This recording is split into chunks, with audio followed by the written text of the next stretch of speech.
उसका पॉडकास्ट आपको कैसे लगा? सक्सेस के पीछे मत भागो, आप एक्सीलेंस के पीछे भागो, सक्सेस आपके पीछे आएगी।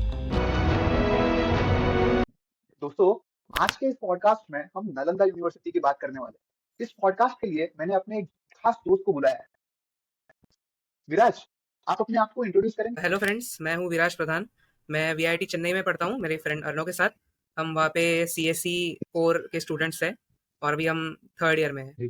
तो विराज, आपको पता होगा कि ये जो नालंदा यूनिवर्सिटी है, ये one of the oldest university है और इससे हमारे जो रिलीजियस और एजुकेशनल सेंटिमेंट्स हैं वो बहुत ज्यादा है ना? आपको कुछ कहना है, ऐसे कुछ इंपॉर्टेंट चीजें जो आपको पता है नालंदा यूनिवर्सिटी के बारे देखिए, नालंदा यूनिवर्सिटी जो थी वो बेसिकली अराउंड 1500 ईयर्स ओल्ड थी, तभी उसका निर्माण किया गया था। और अभी देखा जाए तो रिसेंटली ही नालंदा यूनिवर्सिटी का वापस रिकंस्ट्रक्शन हुआ है और वो सारे स्टूडेंट्स के लिए ओपन की गई है। अभी देखा जाए तो ओवरऑल जितने भी हमारे पुराने यूनिवर्सिटीज है, अगर हिस्ट्री में देखा जाए तो उनमें नालंदा यूनिवर्सिटी का नाम एज एन ऑफिशियल लिस्ट में नहीं देखा जाता। वो इसलिए क्योंकि भले ही वो 1500 ईयर्स ओल्ड थी, लेकिन नालंदा यूनिवर्सिटी पे as per the historical records 3 बार अटैक किया गया था जिसमें नालंदा यूनिवर्सिटी डिस्ट्रॉय हो गई थी। इसलिए around 800 years ago Nalanda university completely destroy हो गई और काइंड ऑफ ऑफिशियल रिकॉर्ड्स में से उसकी पूरी ये निकल गई। इसलिए वो किसी भी रिकॉर्ड्स में नहीं थी। इसलिए अभी हम जो भी फेमस यूनिवर्सिटीज के नाम जानते हैं, जैसे हमारी ऑक्सफोर्ड यूनिवर्सिटी हो गई या और भी कोई है, उन सबके नाम उस लिस्ट में देखे जाएंगे, लेकिन नालंदा यूनिवर्सिटी उसमें नहीं है। में? एकदम सही बात है। तो बात है ना दोस्तों, उस वक्त में इंटरनेट का जमाना नहीं था, हमें पता ही है, ये तो अभी अभी की बातें हैं। तो अभी जैसे हम लोग गूगल पे जाके कुछ भी टाइप करते हैं कि मुझे ये इसकी इन्फॉर्मेशन चाहिए, उसकी इन्फॉर्मेशन चाहिए, उस वक्त में सिर्फ लाइब्रेरीज में, तो ऐसे बड़े यूनिवर्सिटीज में लोग जाके इन्फॉर्मेशन गैदर करते हैं, है ना विराज? तो ये जो नालंदा यूनिवर्सिटी है ना दोस्तों, ऐसा कहा जाता है कि सोने की चिड़िया भारत इसलिए भी कहा जाता है इसको क्योंकि नालंदा यूनिवर्सिटी जैसे यूनिवर्सिटी थी जहाँ पे सैकड़ों बुक्स थी, मैन्युस्क्रिप्ट्स थी। आपको जान के हैरानी होगी, उस वक्त में भी astrology, mathematics, logical reasoning, grammar, medicine, art और सबसे बड़ी चीज जो अपने इंडिया की स्पिरिचुअलिटी, इसके ऊपर बहुत सारी बुक्स और मैन्युस्क्रिप्ट्स अवेलेबल थी नालंदा यूनिवर्सिटी में। दोस्तों, ये जो नालंदा यूनिवर्सिटी के बारे में विराट बता रहे थे, जो थर्ड अटैक हुआ था ना, वो सबसे बड़ा अटैक था जो 800 साल पहले हुआ था। इस अटैक के बाद पूरी की पूरी नालंदा यूनिवर्सिटी की जो वजूद होती है ना, वो ही खत्म हो गई। बख, बख्तियार खिलजी, इन्होंने 831 ईयर्स अगो ये किया था। विराज, आपको हिटलर के बारे में और नालंदा यूनिवर्सिटी के बारे में कुछ आपको रिलेशन लगता है क्या? आप कुछ कहना चाहेंगे इसके बारे अभी देखिए, हिटलर के बारे में अगर मेरी आप राय लेना चाहे तो हिटलर और नालंदा यूनिवर्सिटी में, जैसे आपने कहा कि वो अपना वजूद वैसे मेंटेन करना चाहते थे हिटलर वहां पे, तो उन्होंने उनके खिलाफ जो भी बोल रहे थे या ऐसा कुछ था, उन सबकी आवाजें दबा दी गई थी। और अगर हम यहाँ पे इस सिनेरियो में कंपेयर किया जाए तो इंडिया उस टाइम पे सोने की चिड़िया थी, जैसे आपने कहा। और not only because of India's wealth, लेकिन इंडिया के पास जो नॉलेज था उसके वजह से भी उसे सोने की चिड़िया कहा गया था। तो एक तरीके से देखा जाए तो यहाँ पे बाहर के लोगों को हम हिटलर कह सकते हैं और इंडिया को हम वो लोग कह सकते हैं जो अपनी आवाज ऊपर उठाना चाहते थे, समाज में अपना एक स्थान क्रिएट करना चाहते थे, और बाहर के लोगों ने हमें वो करने नहीं दिया। हर बार उनका हमारे ऊपर दबाव रहा और इसी के कारण बहुत सारे लोगों ने 3 बार, जैसे हमने कहा कि नालंदा यूनिवर्सिटी पे हमला हुआ था, और 3 बार हमला होने के बाद उसका कंप्लीटली नामो निशान मिट गया। तो मैं इस तरीके से उसे हिटलर के सिनेरियो से कंपेयर करना चाहूंगा। में? एकदम सही बात आपने कही। अभी रिसेंटली आपने बताया कि जो पीएम मोदी ने इसका इनॉग्रेशन किया था, तो इसमें ना सिर्फ पीएम मोदी नहीं थे, 17 और भी कंट्रीज थी जहां से लोग आए। चलिए मैं आपको बताना चाहूंगा कि नालंदा यूनिवर्सिटी में ना जब ये एकदम पीक पे था, बहुत सारे लोग आते थे, बहुत अलग अलग कंट्रीज से लोग आते थे और यहाँ पे पढ़ने आते थे, सिर्फ इंडियन स्टूडेंट्स नहीं थे। और भी एक बात है कि बुद्धिज्म की यहाँ पे ना बहुत ज्यादा प्रचिता होती थी। इस तरीके का एनवायरनमेंट था जहाँ पे बहुत सारे लोग आके पढ़ाई करते थे, अपने आप को विलीन करते थे और एकदम ही अच्छे एनवायरनमेंट में रहते थे। इसी से जुड़ा एक क्वेश्चन है मेरा विराज। भगवत गीता में ऐसा बताया गया है कि गुरु हमारे एजुकेशन में बहुत इंपॉर्टेंस रखता है। क्या आप इसके बारे में थोड़ा सा बताना चाहोगे? जरूर। अभी देखा जाए तो कोई भी इंसान अभी जिस भी मुकाम पे खड़ा हो अपने जिंदगी में, वो जरूर अपने गुरु को कभी ना कभी तो याद करेगा ही। क्योंकि अगर वो गुरु अगर उस इंसान के जिंदगी में नहीं होता तो आज वो इंसान भी उस मुकाम पे खड़ा ना होता। अभी आप इस समाज में देखा जाए तो कितने सारे क्राइम्स भी होते हैं और बहुत सारे बुरे लोग भी मौजूद है, देखा जाए तो गुरु का किसी भी इंसान पे जितना अच्छा प्रभाव पड़ता है, उतना ही बुरा प्रभाव भी पड़ सकता है। आप जितने भी अभी अच्छे और कामयाब लोग देखेंगे और जो भी अपनी ज़िंदगी में अच्छा काम कर रहे हैं, आप ज़रूर कह सकते हैं कि उन्हें कोई अच्छा गुरु मिला होगा, अच्छी शिक्षा प्राप्त हुई होगी, उसके वजह से ही वो इतने आगे हैं। अगर वही आप उसकी दूसरी पहलू को देखा जाए, तो उसमें जितने भी बुरे लोग हैं मतलब किसी भी तरीके की कोई भी बुरा काम अगर आप देखा जाए, वो जो लोग कर रहे हैं इस समाज में, तो उन पे नेगेटिव इम्पैक्ट क्यों गिरा है? मतलब देखिए, आप उन्हें सिर्फ़ ऐसे कंपेयर ना करिए कि गुरु एक इंसान है। गुरु हो सकता है कोई एक्शन हो, जो किसी ने देखी हो या कोई इवेंट हो, कोई भी चीज़ जो आपको कुछ सिखा जाए, वो उस पल के लिए आपका गुरु हो सकता है। जैसे अभी मैं बहुत लेटेस्ट एग्ज़ाम्पल अगर लेना चाहूँ, तो जैसे देखा जाए कि बच्चे बहुत सारे गेम्स खेलते हैं, पबजी हो गया या और भी कोई गेम्स ऐसे हो, जिसमें कहीं खून-खराबा वगैरह दिखाया जाता है। तो बच्चों को उसकी आदत ऐसी पड़ गई है कि बच्चों को अब उससे डर नहीं लगता या वो चीज़ अजीब नहीं लगती। जबकि ये बहुत शॉकिंग चीज़ है। ये हम्म। एक जनरल ह्यूमन फैक्टर नहीं हुआ। तो ये एक तरीके से गलत विद्या देना हुआ। हम्म, बहुत सही बात की आपने। तो विराज, आपको क्या लगता है कि जो गवर्नमेंट की अभी जो डायरेक्शन है एजुकेशन की ओर, वो क्या होनी चाहिए? क्या नालंदा यूनिवर्सिटी से कुछ अलग सा कुछ होगा? देखिए मुझे क्या लगता है कि नालंदा यूनिवर्सिटी का जो इतिहास रहा है कि उसमें इतनी सारी तरह-तरह की किताबें थी, इतने सारे ग्रंथ थे, पढ़ने के लिए बहुत कुछ चीज़ें थी। तो वो सारी चीज़ें अब हम बिल्कुल उसी ही रूप में वापस नहीं ला सकते। लेकिन हम कोशिश कर सकते हैं कि उसका बहुत सारा कंटेंट अभी जो मौजूद है, वो बच्चों को वहाँ पे दिया जाए। और जैसे अभी का करंट एजुकेशन सिस्टम चल रहा है, जिसमें बच्चों को थ्योरेटिकल नॉलेज ज़्यादा दी जा रही है, प्रैक्टिकल नॉलेज कम है। मैं चाहता हूँ कि ये चीज़ एग्ज़ैक्टली उल्टी हो। बच्चों को आप जितना प्रैक्टिकल नॉलेज देंगे, उतना ही ज़्यादा अच्छा होगा। क्योंकि बच्चे थ्योरेटिकल नॉलेज देख-देख के कभी-कभी पक जाते हैं। उनका ज़्यादा मन नहीं करता पढ़ने का। लेकिन यही अगर आप चीज़ बच्चों को प्रैक्टिकल रूप में दिखाएँ कि ये किस तरीके से प्रयोग हो रहा है और ये चीज़ कैसे आगे बढ़ रही है। जब बच्चे वो खुद अपनी आँखों से होते हुए देखेंगे, तभी उन्हें उस बात पे ज़्यादा भरोसा होगा और वो पढ़ने के लिए उतने ही उत्सुक होंगे। तो मैं चाहता हूँ कि गवर्नमेंट ऐसी कोई स्कीम लाए, जिसमें थ्योरेटिकल नॉलेज कम हो और प्रैक्टिकल नॉलेज ज़्यादा दिया जाए। इस नालंदा यूनिवर्सिटी की बात की जाए ना, तो कॉम्पिटिटिव एग्जाम्स की भी बात होती है। आपको सुन के दोस्तों ये बहुत बड़ी हैरानी होगी, और विराज आपको भी बताना चाहूंगा।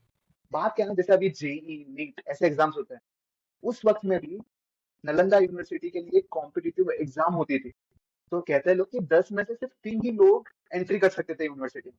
तो कॉम्पिटिटिव एग्जाम्स पे आपका क्या राय है? देखिए, अभी जो कॉम्पिटिटिव एग्ज़ाम्स हो रही है, उनका लेना सही है, क्योंकि जो लोग हकदार हैं और जो सच में वो ज्ञान प्राप्त करने के योग्य है, उन्हें ही वो ज्ञान मिलना चाहिए, इसलिए ये कॉम्पिटिटिव एग्ज़ाम्स होती है। ये बात मैं अवश्य मानता हूँ। लेकिन अभी आप देख रहे हैं, जैसे कुछ-कुछ ऐसे कॉम्पिटिटिव एग्ज़ाम्स में कोई स्कैम्स वगैरह बाहर आ रहे हैं। रिसेंटली जैसे नीट एग्ज़ाम का स्कैम बाहर आया था। तो अगर ऐसी चीज़ें ना हो, तो इन कॉम्पिटिटिव एग्ज़ाम्स को एक सही रूप दिया जा सकता है और ये सही मायने में अच्छी एग्ज़ाम साबित होगी, जिससे बच्चों को एक क्वालिटी एजुकेशन भी मिलेगा और इंडिया के यूथ उतने ही आगे आ पाएँगे और इंडिया डेवलप हो पाएगा। अभी नालंदा यूनिवर्सिटी ना एक ओल्ड यूनिवर्सिटी थी। आपको पता होगा कि पुराने जमाने में इंडिया में जो एजुकेशन सिस्टम थी वो एक अलग टाइप की थी, जहाँ पे बच्चे एक काइंड ऑफ हॉस्टल में जाते थे, दूर जाते थे, अपने टीचर से पढ़ाई करते थे। आज की दुनिया में थोड़ा सा डिफरेंट हुआ है, बहुत ज्यादा डिफरेंट हुआ है। हम वेस्टर्न कल्चर से इन्फ्लुएंस और भी कुछ कुछ चीजें हैं। इस बारे में पर्टिकुलरली आप कुछ कहना चाहेंगे कि उस वक्त का जो ज्ञान था, हुँ। क्या वो था जो ज्ञान है, और जो अभी पढ़ाया जा रहा है क्या वो एकदम ही रॉन्ग है, कि क्या बात है इस बार? देखिए, तभी जो ज्ञान दिया जाता था उस वक़्त, वो उस ज़माने के हिसाब से, उस दौर के हिसाब से सही था, बिल्कुल सही था और उन्हें वो ज्ञान मिलना ज़रूरी भी। जैसे उन्हें तीरंदाज़ी सिखाई जाती थी। अपने महाभारत का वर्णन किया इसलिए मैं कहना चाहूँगा कि उन्होंने तीरंदाज़ी वग़ैरह सिखाई जाती थी राजकुमारों को। युद्ध विद्या थी और उन्हें नॉर्मल लिखना-पढ़ाना वो भी था ही। अभी का दौर आप देखा जाए, इसमें आपको युद्ध शिक्षा और इस सब की ज़रूरत नहीं है। उसके अलावा आपको अब क्या ज़रूरत है? जैसे अभी टेक्नोलॉजी आगे जा रही है, तो अभी टेक्नोलॉजी रिलेटेड ज़्यादा पढ़ाया जाए, वैसा हो। और अगर आप कंपेयर करें ये लाइफ़ कि पहले कैसे पढ़ाया जाता था, या विद्यार्थी खुद अपने गुरु के यहाँ जाते थे, वहाँ गुरुकुल होता था और वहाँ जाके पढ़ते थे। अभी आप देखा जाए तो बच्चे स्कूल जाते हैं, शाम को वापस घर आते हैं। दोनों में डिफ़रेंस मैं इतना ही कहूँगा कि तभी सिंस बच्चे अकेले रहते थे, वो इंडिपेंडेंट थे और उन्हें वो आदतें अच्छी लगती थी कि वो खुद से ही सारे काम करना, किसी के ऊपर डिपेंडेंट ना रहना। अभी ऐसा हुआ है कि बच्चे जब तक 8th या 10th तक नहीं जाते, तब तक वो उतने इंडिपेंडेंट नहीं होते। बहुत सारे रूपों में वो अपने पेरेंट्स पे ही, जबकि पहले के दौर में ऐसा नहीं हुआ करता था। बच्चे छोटे थे, तभी गुरुकुल जाते थे और तभी से ही काफ़ी इंडिपेंडेंट और मैच्योर हुआ करते थे। तो ये अभी इसमें थोड़ा डिफरेंस मुझे लगता है। एकदम सही बात है, इस पे हम आते हैं। दोस्तों, पहले ना मैं आपको कुछ चीजें बताता हूँ जो फैक्ट्स है हमारे नालंदा यूनिवर्सिटी के। जो मैं बता रहा था आपको, जो थर्ड डिस्ट्रक्शन था जो बख्तियार खिलजी ने किया था, उस वक्त में ना एक पर्सनल रिवेंज टाइप था जो उन्होंने किया था। और उन्होंने जो बिल्डिंग्स है ना, बहुत सारी बिल्डिंग्स थी नालंदा यूनिवर्सिटी में, उनको जलाया था। बहुत सारे स्कॉलर्स को मारा था, मारा था। ये बहुत बड़ी बात है, गुरुस को मारा था। और ये बहुत बड़ी बात है। अभी रिसेंटली 2006 में अब्दुल कलाम ने बताया था कि नालंदा यूनिवर्सिटी जैसे यूनिवर्सिटीज को वापस आना चाहिए। इसलिए 2010 में हमारी गवर्नमेंट ने नालंदा यूनिवर्सिटी एक्ट को पास किया था। ठीक है, और उसी के बाद 19 जून को पीएम मोदी और 17 कंट्रीज के एम्बेसडर्स ने नालंदा यूनिवर्सिटी को लॉन्च किया था। ये जो नालंदा यूनिवर्सिटी है वो बहुत बड़े कैंपस में है, 455 एकर्स में है। यहाँ पे rain water harvesting, solar power और भी जो नेचुरल रिसोर्स कंजर्वेशन एक्ट के हिसाब से जो चीजें हैं उन्हें माना गया है और उनको अच्छे से किया गया। इसी पे आके हम पूछना चाहेंगे विराज, आप जो यूनिवर्सिटी में है उधर भी कैंपस बहुत बड़ा है ना? आपको क्या लगता है ये जो बड़े कैंपसेस होते हैं और जो छोटे कैंपसेस होते हैं उसमें डिफरेंस क्या होता है? ओके, सो जैसे आपने सवाल अभी पूछा, तो मैं ये कहना चाहूँगा कि जो भी बड़ी-बड़ी यूनिवर्सिटीज़ होती है अभी, जैसे करंटली मैं अभी वीआईटी चेन्नई में हूँ, तो ऐसी यूनिवर्सिटी जो होती है, उन्हें मेजरली क्या देखा जाता है? तो इंडिया से या इवन फॉरेन कंट्रीज़ से भी बहुत सारे बच्चे आके पढ़ते हैं। इससे कल्चरल एक्सचेंज होने में हेल्प होता है, बच्चों की कम्युनिकेशन स्किल्स भी बढ़ती है, बच्चे सही से इंटरैक्ट कर पाते हैं दूसरों से। साथ ही साथ ये बड़ी-बड़ी यूनिवर्सिटीज़ जो फैसिलिटीज़ प्रोवाइड करती है अच्छी, जैसे जिम हो गया, स्पोर्ट्स या फिर कोई क्लब्स वगैरह होते हैं, जिसमें बच्चे पार्टिसिपेट कर पाएँ, पर्सनल डेवलपमेंट में हेल्प हो और साथ ही साथ इंफ्रास्ट्रक्चर जो होता है, वो भी काफ़ी अच्छे से बिल्ड किया जाता है। यही आप कोई भी छोटे या नॉर्मल कॉलेज से कंपेयर किया जाए, तो उनके पास भी आप कह सकते हैं कि चाहे तो एजुकेशन आपको सेम मिलेगा। एजुकेशन में मेबी डिफरेंस ना हो, लेकिन ये जो फैसिलिटीज़ और एमेनिटीज़ बड़ी यूनिवर्सिटीज़ आपको दे पाते हैं, वो आपको छोटे यूनिवर्सिटीज़ या वो कॉलेजेस नहीं दे पाएँगे। और उतना ही आपका जो पर्सनल डेवलपमेंट है, वो शायद उतना वहाँ पे ना हो। होगा ज़रूर, लेकिन on that level it's not possible. Right. वो ये कैंपस बड़ा है तो इसमें वो फैसिलिटीज तो रहेंगी, अलग अलग जगह से लोग आएंगे, है ना? दूसरा पॉइंट जो मैं बता रहा था, rain water harvesting, solar power और सोलर पाम्स, तो ये जो कंजर्वेशन की बात आती है ना, जहाँ पे आपको कंजर्वेशन, जो एनर्जी कंजर्वेशन की बातें हैं, इन पे कितना यकीन है? और क्या आपको लगता है कि अब हमारे गवर्नमेंट का फोकस एनर्जी कंजर्वेशन में होना चाहिए? जी, ज़रूर। देखा जाए तो अभी ये जो एनर्जी कंज़र्वेशन का टॉपिक आप बोल रहे हैं, तो हमें पता ही है कि हम ऑब्वियसली हमें थियोरेटिकल नॉलेज अगर बचपन से पढ़ाया गया है, तो ये सबको पता ही होगा कि हमारे फॉसिल फ्यूल्स कितने फ़ास्टली डिप्लीट हो रहे हैं। हम जितने अभी पेट्रोल और डीज़ल कार्स वगैरह यूज़ कर रहे हैं उस पे, या इवन कोई दूसरी मशीन्स चला रहे हैं हम उस, तो हमारे ओवरऑल रिसोर्सेज़ खत्म होते जा रहे हैं। ग्लोबल वार्मिंग वगैरह भी बढ़ रही है। पृथ्वी पे उसका काफ़ी बुरा इम्पैक्ट पड़ रहा है, हमें पता ही है। तो एनर्जी कंज़र्वेशन से एक ही चीज़ होगी कि हम अपना खुद का जीवन थोड़ा आगे पुश कर रहे हैं, ऐसा मुझे लगता है। क्योंकि देखिए, कोई भी चीज़ 100% रिवर्ट नहीं की जा सकती, लेकिन हम उसे उसका इम्पैक्ट थोड़े टाइम के लिए आगे ज़रूर पुश कर सकते हैं। जैसे अभी इलेक्ट्रिक व्हीकल्स वगैरह बाहर आई है, हमें पता है, तो अभी हम धीरे-धीरे फॉसिल फ्यूल्स का यूज़ थोड़ा कम कर रहे हैं। साथ ही साथ जो हमारे घर पे एनर्जी आ रही है, तो पहले सिर्फ़ डैम्स हुआ करते थे या फिर हमें बहुत सारा कोल चाहिए होता था, थर्मल पावर प्लांट्स होते थे। अभी कैसे न्यूक्लियर पावर प्लांट्स आ रहे हैं या इवन विंड टर्बाइन्स, हमें पता ही है। तो वो सारी चीज़ें आ रही है, एनर्जी कंज़र्वेशन हो ही रहा है। उससे हम बस ये कर रहे हैं, ऐसा मुझे लगता है कि जो सबसे भीषण स्थिति अगर एज़ एन एग्ज़ाम्पल, अगर फॉर एग्ज़ाम्पल 22nd या 23rd सेंचुरी में आने वाली होती, हम उसे थोड़ा पुश करके 2600 या 2700th ईयर तक थोड़ा पुश किए हैं। हम कंप्लीट रिवर्ट नहीं किए हैं उन चेंजेज़ को। लेकिन इससे हम्म। एक बात ज़रूर अच्छी होगी कि अगर हम आगे कोई अलग प्लान करें ह्यूमन्स, या आगे कोई बेटर सॉल्यूशन आ पाए, तो हम वहाँ तक ज़रूर पहुँच पाएँगे। यही अगर हम पहले ही सब कुछ डिप्लीट कर लें या ये रिसोर्सेज़ बचे ही ना, तो हम उतना आगे जा ही ना पाएँ और हम उस सॉल्यूशन तक पहुँच ही ना पाएँ। ये बात बहुत बुरी साबित हम्म, एकदम सही बताया आपने। कंजर्वेशन और जो भी एनर्जी की आपने बातें कही है मेरे को बहुत ज्यादा रिलेट हो रही है। आगे के टॉपिक पे आते हैं ना अपन, और थोड़ी बातें करते हैं इसी के ऊपर। आर्यभट्ट जी ने जीरो का इन्वेंशन किया था, डेसिमल की भी इन्वेंशन उन्होंने की। इंडिया में योगा की शुरुआत हुई है, चेस की शुरुआत हुई है।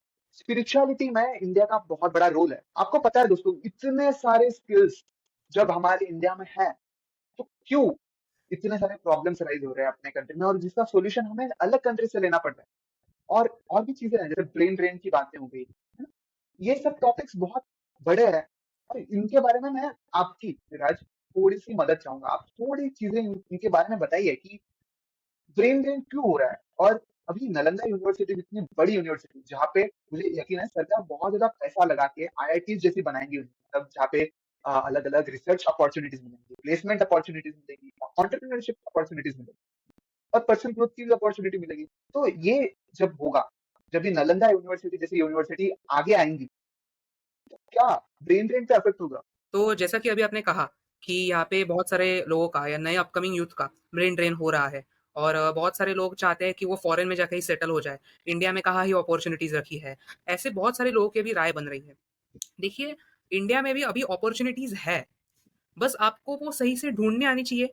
और हाँ, इसमें कंप्लीटली गलती हमारी भी नहीं है, क्योंकि कुछ अपॉर्चुनिटीज या कुछ मौके ऐसे होते हैं ना कि जो ये जो हायर पोजीशन के लोग हैं वो उन्हें ऊपर आने ही नहीं, वो वही दबा के रखते हैं। और वही फॉरेन कंट्रीज, उन्हें पता है कि इंडिया के पास कितना पोटेंशियल है, और वो इसीलिए खुद की तरफ से अपॉर्चुनिटीज हमारी तरफ छोड़ती है।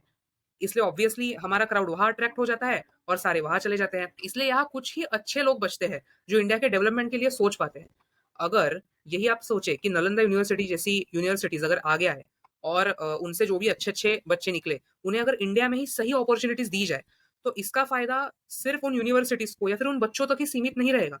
उनका फायदा कंप्लीट इंडिया को, हमारे पूरे नेशन को हो सकता है, और साथ ही साथ ये एक वर्ल्ड वाइड लेवल पर भी स्प्रेड किया जा सकता है। एकदम सही बात है। इसी बात पे आके ना हम हमारी नालंदा यूनिवर्सिटी की हिस्ट्री जानते हैं। 1524 ईयर्स एगो ना, मिहिरा कुला करके एक थे रूलर, जिन्होंने पहला अटैक किया था। हमारे विराज ने से बताया था कि 3 अटैक हुए थे, पहला अटैक इन्होंने किया। 1424 को सेकंड अटैक हुआ था, जो शशांका ने किया था। और जो तीसरा अटैक था, उसके बारे में तीसरी बार बता रहा हूँ दोस्तों, 831 ईयर्स एगो हुआ था, जो बख्तियार खिलजी ने किया था। ये जो अटैक और ये सब चीजों की बातें हो रही है ना, तो मुझे हमारी कंट्री की डेवलपमेंट पे थोड़ा सा ये आ रहा है। जैसे देखो, ये तो हो गई वॉर्स की बात। वॉर की वजह से हमारी हर एक कंट्री की दशा चेंज होती है, हमें अफेक्ट होता है। तो ऐसे में तुम्हें क्या एजुकेशन ही हमारा एक रास्ता रहता है, जहाँ पे एजुकेशन या स्किल्स से हम हमारी जॉब अपॉर्चुनिटीज को बचा सकते हैं, हम हमारी फैमिली को फीड कर सकते हैं। तो क्या एजुकेशन ही है जो हमें ऐसे वक्त में बचा सकता है, विराज जी? देखा जाए तो अभी हमारे समाज में बहुत सारे ऐसे एग्जांपल्स हैं कि जिसमें हमारे पास एजुकेटेड पीपल है, अनएजुकेटेड पीपल भी है। अभी ये कंपैरिजन देखिए, ये काफी बायस हो सकता है कि लोग कहेंगे कि ऑब्वियसली एजुकेशन बहुत इंपॉर्टेंट है, उसके बलबूते पर ही आप अपने पैरों पे खड़े हो सकते हैं, अपनी फैमिली फीड कर सकते हैं, और साथ ही साथ ओवरऑल डेवलपमेंट के इसमें भी आप कंट्रीब्यूट कर सकते हैं। लेकिन ऑन द अदर हैंड, हमारे पास ऐसे भी एग्जांपल्स है कि जो लोग अनएजुकेटेड है, लेकिन फिर भी वो उन्होंने ऐसी कुछ चीजें कर दिखाई है जिससे समाज का बहुत भला हुआ है। तो हम मेरे हिसाब से ऐसे डायरेक्ट कंपैरिजन नहीं कर सकते कि दोनों में क्या कैसा होगा और कौन डेवलपमेंट में ज्यादा कंट्रीब्यूट कर पाएगा। लेकिन मेरा भी इसमें थोड़ा सा बायस ओपिनियन जरूर है कि ऑब्वियसली एजुकेशन मैटर करता है, क्योंकि आप अगर एजुकेटेड लोग ज्यादा हो तो वो क्राउड में से ऑब्वियसली वो लोग भी ज्यादा निकलेंगे जो डेवलपमेंट की ओर कंट्रीब्यूट कर पाए, compare to the uneducated people. क्योंकि आपको from the way of education, आपको कुछ चीजें आगे जाके ऐसे क्लिक हो सकती है, या आप सही रास्ते पे चल सकते हो और सही काम ज्यादा अच्छे से कर सकते हो compare to this other path. सही बात है, एजुकेशन इंपॉर्टेंट है। एजुकेशन की बात करते करते मुझे गौतम बुद्ध की याद आती है। तो गौतम बुद्ध की हम बातें करते हैं ना, तो ये जो अपना नालंदा यूनिवर्सिटी है, जैसा मैंने आपको बताया, बुद्ध को बहुत मानते थे। इन्होंने बहुत सारे मॉन्यूमेंट्स और जो भी स्टैच्यूज होते हैं, ये इधर लगाए हैं। और जो अभी के जो नए नालंदा यूनिवर्सिटी में ये है। तो मैं स्पिरिचुअलिटी के बारे में आपको पूछना चाहूंगा विराज, कि आपको क्या इंक्लिनेशन है स्पिरिचुअलिटी के ऊपर, और आप क्या समझते हैं स्पिरिचुअलिटी, इस वर्ड से क्या समझते जैसे आपने पूछा, स्पिरिचुअलिटी को जनरली अगर देखा जाए तो लोग कंपेयर करते हैं भगवान से कनेक्ट, लेकिन मेरा थोड़ा सा ऐसा मानना है कि आप भगवान से कनेक्ट करने से ज्यादा आप खुद से कनेक्ट होते हो, क्योंकि आप अपनी इस बिजी लाइफस्टाइल में जितने घुल जाते हो, उसमें आप खुद को भी उतना टाइम नहीं दे पाते। तो स्पिरिचुअलिटी के रास्ते से आप जैसे ही शांत होते हैं, फोकस करते हैं एक चीज पे, तो आपका मन शांत होता है। और अल्टीमेटली देखा जाए तो शांति ही वे टू सक्सेस कह सकते हैं, क्योंकि आप जितने ही शांत काम रहेंगे, आप उतने ही सही डिसीजंस ले पाएंगे। और ये आपको जरूर स्पिरिचुअलिटी से प्राप्त हो सकता है, लेकिन स्पिरिचुअलिटी कौन से लेवल पे करनी चाहिए और कैसी स्पिरिचुअलिटी सही होगी, वो आपके और समाज के भी डेवलपमेंट के लिए काम आ सकती है। तो ये नॉलेज तभी नालंदा यूनिवर्सिटी में वगैरह थी, और वो तभी दी जाती थी। तो अभी मेरा तो मानना ये है कि spirituality is something by which you connect to yourself more than you connect to God, जिससे हैं? आप खुद को समझ पाए। वो जैसे एक शीशा है जिसमें आप खुद का ही प्रतिबिंब देखते हैं, और खुद की और समाज के डेवलपमेंट में उसमें हेल्प होती है। आपके एजुकेशनल जर्नी के बारे में मुझे लगता है सबको ही जानना होगा। आपकी एजुकेशनल जर्नी के बारे में थोड़ा-सा बताइए? देखिए, मेरे एजुकेशनल जर्नी के बारे में मैं ये बताना चाहूँगा कि जैसे एक नॉर्मल बच्चा होता है, फर्स्ट टू 10th अगर आप मेरा देखा जाए, तो ऐसा था कि क्या ही है पढ़ाई। रोज़ ही स्कूल जाते हैं, पढ़ते हैं, वही होमवर्क वही चीज़ें हो रही है। काइंड ऑफ ऐसा था कि 10 साल तक वही चीज़ें रिपीट हो रही है। कंप्लीट 10 साल भी नहीं, ये चीज़ अराउंड 8 तक वगैरह वैसी ही कॉमन थी कि हमें जाना है, कुछ होमवर्क मिलेगा पढ़ाई को, वही पढ़ा जाए और वही कंटिन्यू किया जाए। 9th-10th में चेंज थोड़ा ऐसा आया कि मुझे धीरे-धीरे ये समझ आने लगा कि पढ़ाई ना कि आपको सिर्फ कुछ पढ़ना लिखना है, एग्ज़ाम में पास होना है, आगे जाना है, ऐसी नहीं पढ़नी चाहिए। वो चीज़ें अब अगर आपको समझ आई, तो वो आपके ज़्यादा काम आ सकती है और not only in normal life लेकिन एग्ज़ाम के वक़्त भी अगर आपको चीज़ें समझ आई और आपने वो समझ के लिखी, तो ज़्यादा काम आ सकती है। ये मैंने 9th-10th में सीखा। 11th-12th में मेरे कॉम्पिटिटिव एग्ज़ाम्स वग़ैरह वो थी, उसके कारण भी मेरे 2 साल कंप्लीटली बिज़ी थे और उसमें भी कि वो जो एक सडन शिफ्ट था कि अभी आपको लॉन्ग आंसर से सीधे एमसीक्यू पे जंप करना है। कॉम्पिटिटिव एग्जाम्स के लिए। तो वो भी काफ़ी सडन शिफ्ट था और वो रूटीन में भी थोड़ा चेंज होने में थोड़ा वक़्त लगा। लेकिन अल्टीमेटली अगर आपका फ़ोकस क्लियर है, तो आप 100% काफ़ी जल्दी आपका वो चेंज कर सकते हैं आपका शेड्यूल और उसमें आराम से घुल-मिल सकते हैं। तो उसके बाद तो वीआईटी में एडमिशन्स एंड देन अभी मैं आपके सामने हूँ। अरे वाह! तो बहुत ही सही आपकी जर्नी। आपने अब मुझे आगे बहुत सारी चीज़ें बताई हैं आज के पॉडकास्ट में। आपने नालंदा यूनिवर्सिटी के बारे में बहुत अच्छे से बताया। आपने एजुकेशन के बारे में बताया, स्पिरिचुअलिटी के बारे में बताया। बाद में और बहुत सारे ओपिनियंस थे आपके, जो मुझे लगता है आज के हमारे व्यूअर्स को बहुत पसंद आए। फाइनल थिंग्स बताइए जो आप इस ऑडियंस को बताना चाहिए। ज़रूर। मैं अभी ऑडियंस को यही कहना चाहूँगा कि जो भी अभी यंग ऑडियंस है, मुझे देख रही है या हमें देख रही है इस पॉडकास्ट को, जो करंटली अभी स्कूल या कॉलेज में होगी, मैं ये ज़रूर कहूँगा कि आप अपने पढ़ाई पे फ़ोकस करें। आपको 100% अच्छे मार्क्स और वो ज़रूर आएँगे। ऑन द अदर हैंड मैं ये भी कहूँगा कि कंप्लीटली मार्क्स ओरिएंटेड और वैसी पढ़ाई भी ना करें। पढ़ाई को समझकर उसमें इंटरेस्ट लेकर पढ़ें, तभी वो सही से आपका काम होगा। जैसे फेमस फ़िल्म थ्री इडियट्स है, में डायलॉग है ही कि आप सक्सेस के पीछे मत भागो, आप एक्सीलेंस के पीछे भागो, सक्सेस आपके पीछे आएगी। तो ये अगर आप देखा जाए, ये मंत्र आप फ़ॉलो करेंगे, तो ये 100% सक्सेसफुल होगा ही। और दूसरी जो भी बड़ी ऑडियंस है अगर वो भी अगर ये वीडियो देख रही है, तो मैं उन्हें कहना चाहूँगा कि हमारा थोड़ा-सा ध्यान जो है, वो खुद के तरफ भी होना चाहिए। थोड़ा-सा जैसे हमने कहा स्पिरिचुअलिटी क्या होती है, मैंने कहा कि कंपेयर्ड टू गॉड आप खुद के ऊपर भी ज़्यादा फ़ोकस करते हो, आपका माइंड उसमें काम करते हो। तो वो भी करना ज़रूरी है, नहीं तो बहुत सारी बीमारियाँ वगैरह भी आप अट्रैक्ट करते हो या फिर आपको स्ट्रेस वगैरह भी हो सकता है। तो इसके लिए अल्टीमेटली आपको काम रहने की ज़रूरत है, सही से फ़ोकस करें और खुद के लिए भी उतना ही टाइम निकालें। तो ये अगर आप देखा जाए, ये मंत्र आप फ़ॉलो करेंगे, तो ये 100% सक्सेसफुल होगा ही। उसका पॉडकास्ट आपको कैसे लगा? जी, मुझे इस पॉडकास्ट में बहुत मज़ा आया स्पेशली आपसे बात करके और आपने ये जो सही टॉपिक अभी चुना है, तो ये स्पेसिफिकली बहुत बढ़िया चुना है। ये अभी आगे के जनरेशन्स को इसके ऊपर ज़रूर ध्यान देना चाहिए और अपना एजुकेशन वगैरह 100% सुधारने में ये यूनिवर्सिटी जैसी आगे आ रही है, वो 100% हेल्प करेगी। ये आपका टॉपिक भी मुझे बहुत बढ़िया लगा। अगर आपको आज का वीडियो पसंद आया तो चैनल को सब्सक्राइब करिए। अगर आपको कुछ कहना हो हमसे तो कमेंट करिए और ऐसे ही हमारे वीडियोस देखते रहिए। तब तक के लिए मिलते हैं अगले वीडियो में। Bye bye.